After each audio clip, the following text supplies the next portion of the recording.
Hey friend, this is Lel already from Abstract Music Lab, and today I'm back here in the sound design channel. Today I'm recreating a pad called Glow Pad, and it sounds like this if you want to listen to this in context. If you want to listen to this in solo,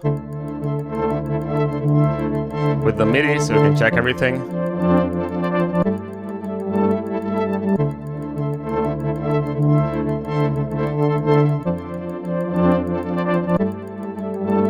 Really nice pad, kind of wobbly, kind of phasey as well, but now if you want to listen to this in context,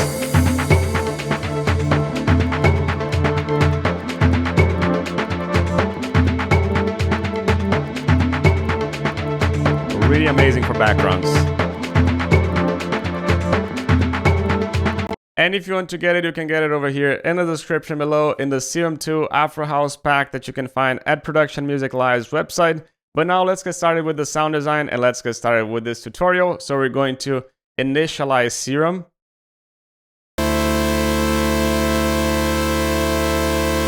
And it doesn't sound at all as what we want it to. So now we're going to choose here a spectral wave.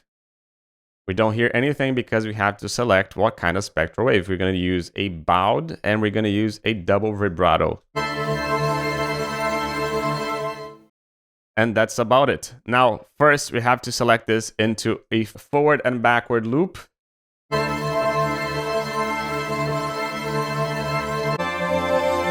And you can see that it started pretty much as it is. Maybe it starts in the beginning to you, but if it doesn't, you can just go and move this forward and backward loop just pretty much as it is. So now it keeps going back and forth until you play a new note. New note, new note.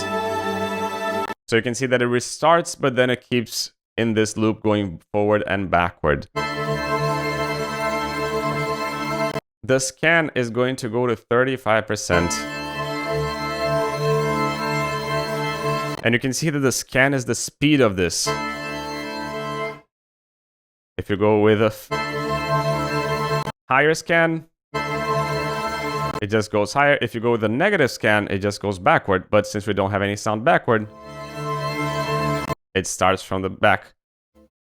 But again, 35, something like this. Now we're going to warp this, and we're going to use a spectral warp. We're going to use something called a shepherd.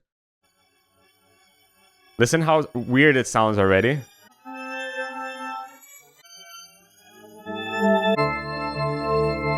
And there we have our sound right away. Really amazing, right? Now, in addition to that, we have to go into noise. We're going to select here a glass lid number 4.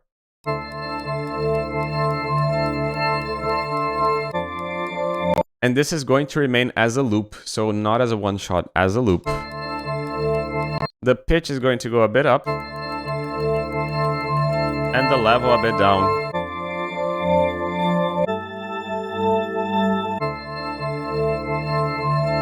But we're going to do something that we've never done, but we're going to do something that we haven't done in a long time. We're going to pick the oscillator A, and we're going to use the oscillator A as a way to modulate the level. What does that mean? Pretty much the depth and the amplitude of oscillator A is what guides this pretty much.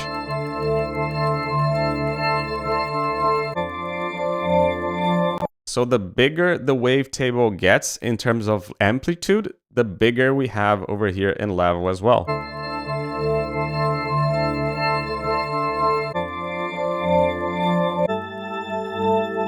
Filter, we're going to select an MG low 12, and this is going to be only A. This is going to go all the way down.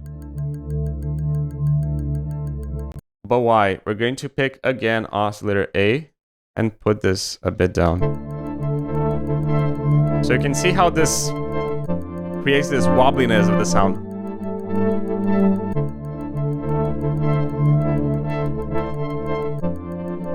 Resonance as it is, dry fat as it is, and envelope as it is. Now, effects section, utility, and we're going to make everything that is below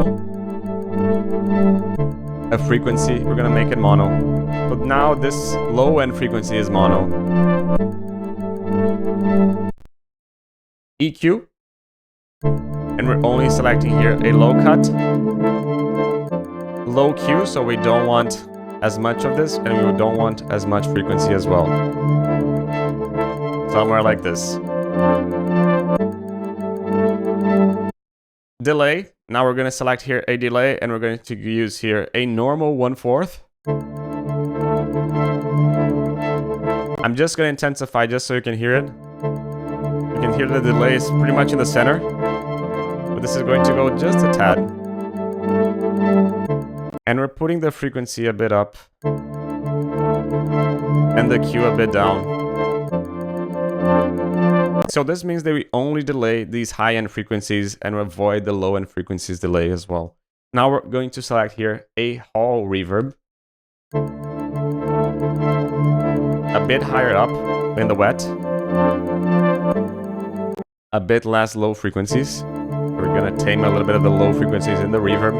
A bit more size, a bit more decay to make this a little bit bigger and longer. Pre-delay, so it takes 7 milliseconds until this reverb starts playing. And we're going to put a bit more depth over here,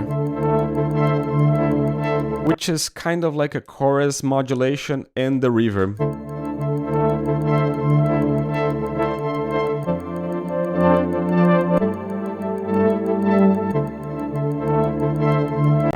And now if you want to listen to this in context again.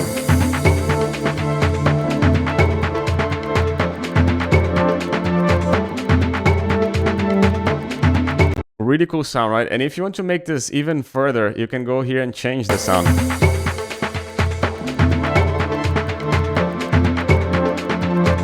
But if you want to get the original preset, there's also one really cool thing, which is you can go here and you can see that they have a lot of macros and you can just tweak a lot of this. Even if you want to see the clip, there's a really cool automation that you can already see from the clip. But most importantly, you can change a lot of this all through the macros. And that's about it. If you liked it, you can get over here in the description below. And this is Lil already from Abstract Music Lab signing off.